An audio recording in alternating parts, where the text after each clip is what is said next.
Do you want to know the top 10 talents you need to start and operate a growing and thriving company? Do you know some of the talents the top CEOs possess? I have met hundreds of CEOs that sold well over $1 billion, and here is what I learned. Hi, my name is Stan. I'm with Boss Makers Academy. I've invented hundreds of products, including I figured out the code for US money for one of my products. Here's our cleaning card used to clean credit card readers. Everywhere you use your credit card, I was there. And also, years ago, all diskettes in the world were black. Yeah, I'm the guy that invented the colored floppy diskette.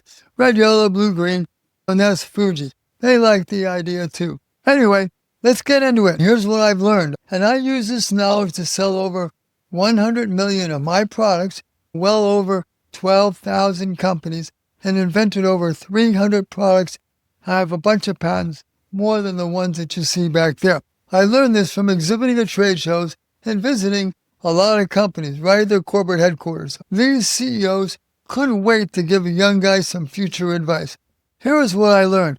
Remember, I want my past to help you with your future. I also spoke to a lot of these CEOs while having dinner or playing golf with a score of them. No pun intended. After a while, you start to notice similar traits and talents.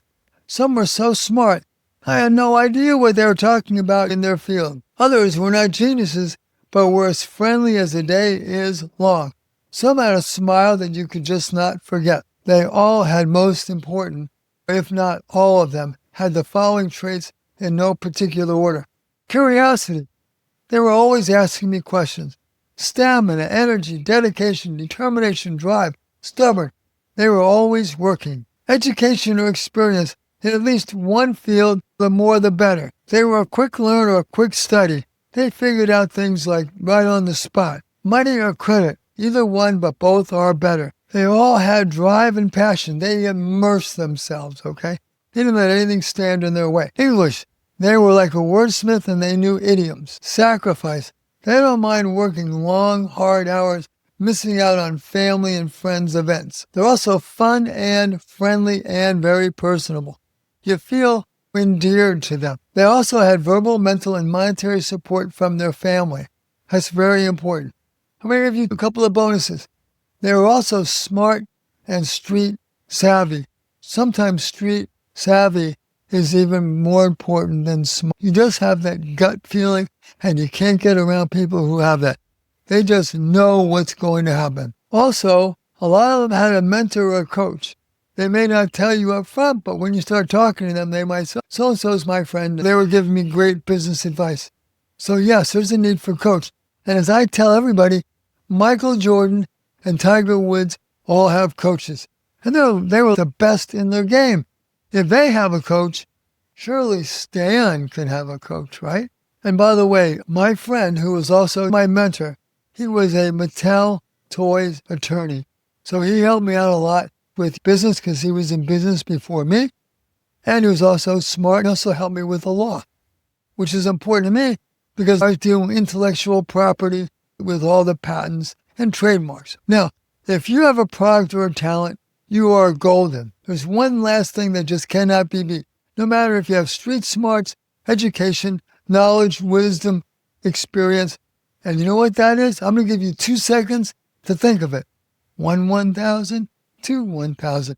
Okay, you know what that is? That's luck. Nobody can beat luck.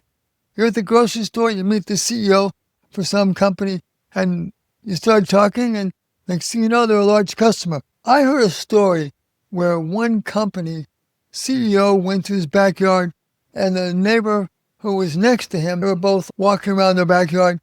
He was trimming his roses. The neighbor was President Nixon. Next thing you know, the federal government's buying tens and tens of millions of this man's products. You can't beat that, only because he chose that time to go out and trim his roses. So remember, nobody can beat luck no matter who they are.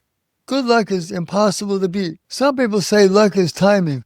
Timing is also very important. If you're getting any value out of this, please hit the share, like, subscribe button below.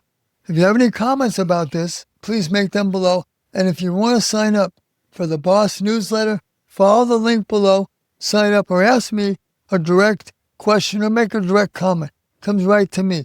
I look at all of them. This is Boss Makers Academy, and I am Stan.